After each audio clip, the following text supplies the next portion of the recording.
Hello guys, welcome back to Tronics Energy. So this is episode 2 of making the CPU, making a 4-bit CPU on breadboard. Now last time we learned about the binary counter, which we were using as a CD4029, which helps you to count in binary, 4 bits of binary. So it means that you can count from 0 all the way to number 15 and back to 0. Yeah. So today we want to learn about a register. Now a register, right here we have a register, and it's a 4-bit. It's a 4-bit in, 4-bit parallel in, parallel out connection that we have here. Now this register can be connected in various ways. We have parallel input, parallel output. Data comes in parallel manner and it goes out in parallel manner. We have serial input, serial output. Data enters in serial manner, goes out in serial manner.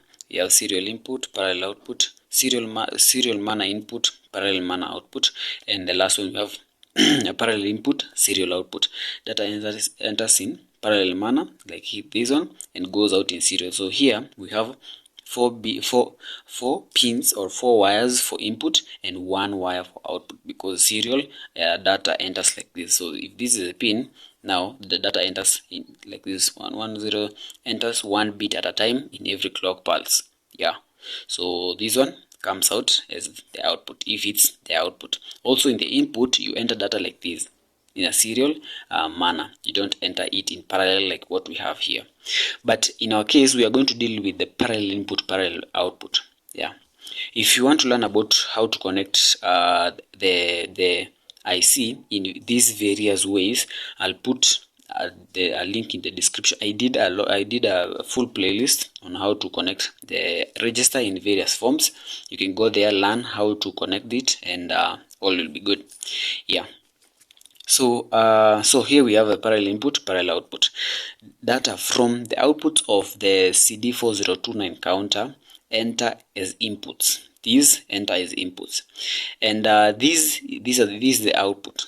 And as you can see, it gets to be updated after this one has already more shifted to the next number. Now if this is let's say number 6, after the next clock pulse this one will become number 6. If this like that right now is 0 0, then goes 0 1 1 2. You can see this gets updated after this one has already shifted to the next next number. If we were to remove the clock of this one, it means that we are stopping it. If we were to remove the clock, let me just remove the clock like that. You can see no matter how many clock pulses happen, this cannot be updated beyond what it sees as input. So right now it sees 1111 as input. That's what it's going to become, the output, no matter how many clock pulses move. Now if we return the clock pulse like that, now the updation happens. You can see after this one moves, this one moves, this one is, yeah, like that. So what I wanted, basically just what I wanted to show you guys today is how to connect how a register works, and how the parallel input, parallel output operates. Now we are going to be using this kind of connection in the next couple of videos. I wanted to show you guys just how to connect it and how it operates. So it basically a device that can store 4 bits of data. Yeah, 4 bits of data at a time. We can think of it as maybe a RAM. So if you know what a RAM is, random access memory in your CPUs.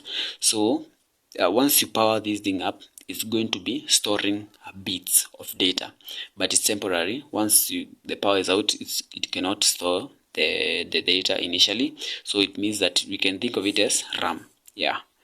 So this is what I want to show you guys today. Yeah, so next time we are going to add another register, and we are going to see how to control both of them using various control. Yeah, and we are going to remove all this. We are going to start using deep switches as input. Yeah. So thank you very much guys for your time. This has been my time. If you have any question, you can still ask. I'm here. I'll be glad to answer you. Yeah, so hope to see you next time. Goodbye.